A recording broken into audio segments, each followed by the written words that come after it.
the double count out, it was kind of like they went through all that for nothing. You know, it wasn't even a short match. Yeah. There was a lot of work put into this match just for it to end like that. So I do have to kind of go down the middle and go over 3 on this. Yep, fair enough. So we got that. For me, it was 2.5. I'm going to sound a bit harsh there, but just for me, it was hard to be invested in as a fan watching this, where I was supposed to be, and I just think they got the wrong chemistry with those two, because they were so predominantly heel and babyface themselves, and they kind of swapped on each other, and I just think it's too much to take when you've got them both up against each other.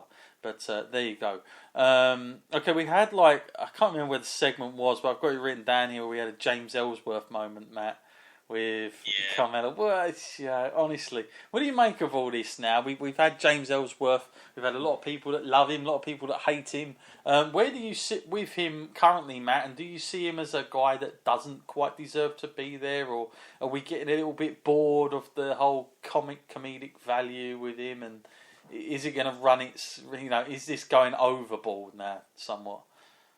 Well, I think they always need that kind of jester role. It's beneficial, if anything else. It saves another superstar having to fill that spot at any given time.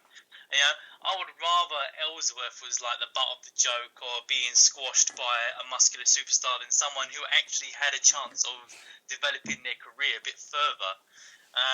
So the fact that he's there is not really a problem. They've employed people like that before, i.e. we've had Hornswoggle, we've had Santino Marella, filling these roles before. So it seems like there's constantly, they always need someone like that. So that's not too much of a problem. I just don't understand what he's doing right now. What is this relationship he has with Carmella? I don't understand it. It's okay, so they hang out together and she dresses him and tells him what to do, but where's it going and what's he getting out of it? I don't understand it. Yeah, there was a rumour going around that Tamina is coming back soon, and that they were going to run an angle where they're both kind of fighting over him. Oh man, that's going to be great, isn't it? I'm not. Let's hope that's just rumours. I was about to say I felt he ran his course, but after you said that, it kind of does make a lot of sense. And so it's a good point. Actually, you do need somebody, and I'd rather it be him than one of the more full-time guys. Okay, well, the next match was our Royal Rumble 2017 winner himself, Randy Orton, up against Luke Harper, which I've got to say, this one was going to be the one I thought, well, this is the one that might throw me out, and I either love it or hate it, because I'm a big supporter of Luke Harper. I do think that he's got a lot of worth, but whether WWE see him that way, I don't know. But this match, I kind of enjoyed it, and I felt like it done what it was supposed to do. I mean, I didn't see Luke winning, I've got to be totally honest with you, but I thought this could be a good outing for him. He's against the top guy like Randy Orton, so all eyes will be on him. What did you make of this match, Matt, and also going into it? I'm going to say, it is a good opportunity for Luke to show what he can do, but I was waiting for ages to see what Luke could do. It kind of felt like a warm-up match for Randy Orton. They just put these two out there, and then Randy was just doing what he pleased in that ring.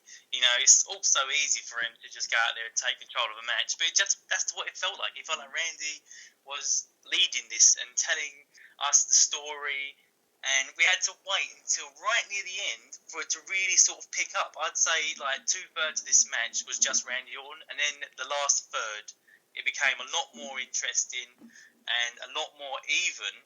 And even at some points, maybe people were thinking, Luke Harper might be in with a chance. But for me, all the way through this, it was just Randy Orton's kind of match, and I just felt they put it on so that he had something to do on this night.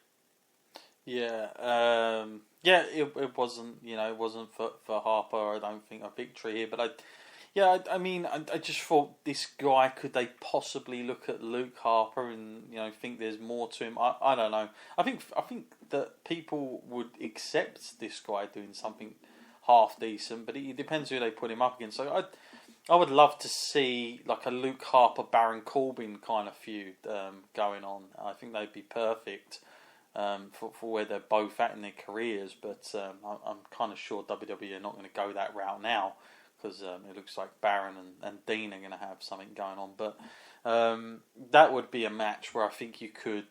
It's almost like Luke Harper would be the sort of only guy that could really stand up to this kind of guy and give him a run for his money as far as sort of his presence is concerned. And so, yeah, he does have that, but he needs that kind of significant match to get the rub on somebody who's substantially decent. And obviously this night was not the night. So nonetheless, we got Randy going out, getting the victory as we all thought he would get. Couldn't imagine he'd be losing this one for love nor money, unless there was going to be some sort of interference going on. As far as the match goes, yeah, I did feel it was a bit of a slow beginning, but yeah, I wasn't too worried about that. I felt like the match towards the end, it had a great sort of finale to it, but it was okay. It was just under 18 minutes, and I got this one at a 3.5. Matt, for you? Yeah, I've got to agree with that. 3.5 was for me because it did what it was supposed to do, really. It just showed off Randy Orton a bit, and it gave Luke a little bit of exposure to it at the same time. Yeah. What else have I got written on my notes? Oh, Natalya attacks Nikki backstage, sending her into Maurice and spilling powder on her. Woo. Yeah, that's the end of that one. We'll get to more of that, I'm sure. Now, the SmackDown Women's Championship match now. Champion Alexa Bliss up against Naomi. What was your impressions of this going in, Matt? And did you think that there was any chance whatsoever of a change here, or did you sort of forecast it coming? I think we might have lost Matt for a little time. Anyway, guys, while we try and get Matt back on on the show, I think he's just gone. We'll try and get him back on. It gives me a good chance now just to have a little break and let you guys know how to get in touch with the show. If you guys want to email us in any questions for tonight, anything at all, or in the future on the podcast, email us at the Wrestling Skull Podcast at gmail.com. That's the Wrestling Skull Podcast at gmail.com. For anybody also that is wondering about where you can find us on Facebook, yes, we do have a Facebook page. You can just hit us up at the Wrestling Skull Podcast, and you'll see our Facebook page. We do put a lot of stuff up there as far as any forthcoming interviews or stuff that's going to happen on future episodes, etc., etc. So you can find out all that stuff there. Also gives me another good chance to let you guys know about our WrestleMania weekend, or week as it happens. We're going to have a lot of stuff going on that week, and we're going to have literally a whole 8 days worth of WrestleMania episodes going out literally every day. We're going to have a wrestling art show. We're going to be going back to WrestleMania 13. We're going to be hitting up on previews. We're going to have a big interview that week as well, and previews, of course. Again, we'll probably no doubt have a WrestleMania themed Magnificent 7. For anybody who wants to suggest anything for that, please let us know, because sometimes we do get to a point with these Magnificent 7s where we think to ourselves, we've either done it or WWE have kind of covered it so significantly that it's kind of like pointless us doing it. So if there's anything out there that you guys think WrestleMania themed really is what we're looking for that week, get in touch with us at the show, and we'll definitely take it under consideration and give you the credit for it. Matt, I think you're back with us. Yes, he's here. Yep, yeah, he fell off his seat, folks. I'm sure when I needed to ask that big question on this one. We're just talking, of course, on the SmackDown Women's Championship match. What did you make of that match, Matt? And did you forecast a change happening at all?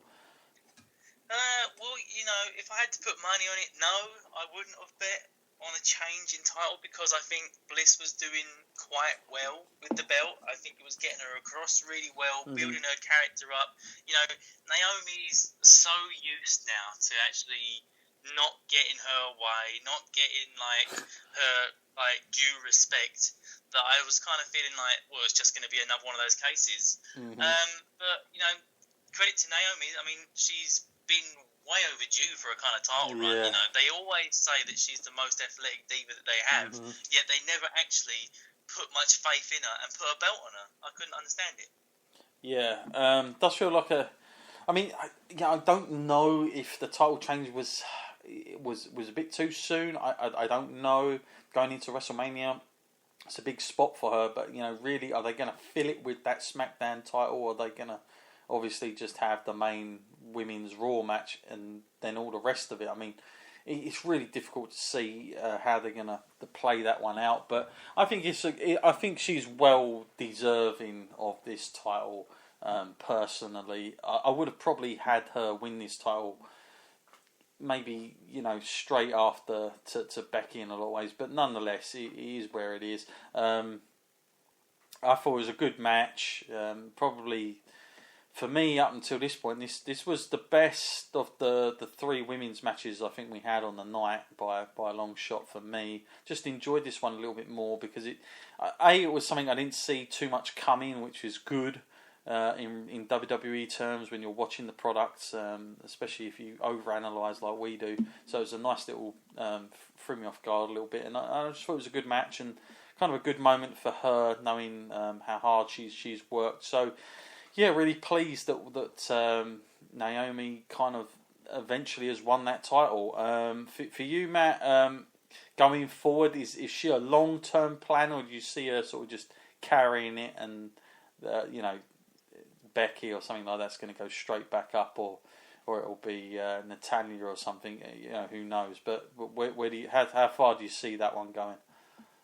Well, I'd like to think that they have sort of long-term plans and they thought this through, and that it is more than just a Florida girl like taking a title into her like home sort of state. I'd like to think they have bigger plans than that, but it just kind of feels like sometimes at WrestleMania, i.e. like what they did with Zack Ryder, they just feel like they have to give someone a little badge, a little medal for their service to the company. And, you know, I'm just kind of getting the feel that this might be another one of those occasions where they've given her the belt and said, you know, take it into your home state, show us what you can do there, but then a month after, you might drop the belt. It just feels like right now, like on the SmackDown's women's card, like with people like Mickie James and that there now, I feel like she could carry that belt a little bit better because she can actually have that ability to draw a bigger crowd because she has that kind of history, and using her like to hold that belt might give that belt a little bit more legitimacy in like creating some history for it. Yeah, absolutely. Yeah, let's hope so. Yeah, I'll give that match 3.5 stars. Matt, for you? Yeah, 3.5 stars, the same. Yeah, I think it was better than average, but it wasn't exactly.